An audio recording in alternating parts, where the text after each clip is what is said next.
Ahmedabad civil હોસ્પિટલે આદરેલા અંગદાનના સેવા યજ્ઞમાં વિશ્વ લીવર દિવસના દિવસે 150માં અંગદાતાનું દાન મળ્યું હતું। ડીસાના રહેવાસી અને મજૂરી કામ કરતા અર્જુનજી ઠાકોરે 17/4ના રોજ માર્ગ મુસાફરી કરી રહ્યા હતા।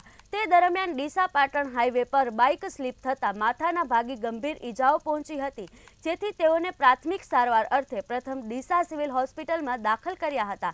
ત્યારબાદ દર્દીને અમદાવાદની સિવિલ હોસ્પિટલમાં વાત કરી તાત્કાલિક શિફ્ટ કર્યા હતા। 18 એપ્રિલના રોજ તબીબોએ અર્જુનજીના એપિનિયા ટેસ્ટ બાદ બ્રેઇન ડેડ જાહેર કર્યા હતા।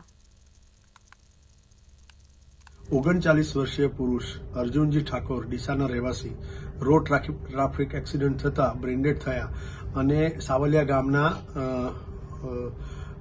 સરપંચ અને દેશમુખ દાદાના સહિયારા પ્રયાસથી એમાં ઠાકોર પરિવારે અંગદાનની મંજૂરી આપી અને એમના તરફથી સિવિલ હોસ્પિટલને એક લીવર અને 2 કિડનીનું દાન મળ્યું।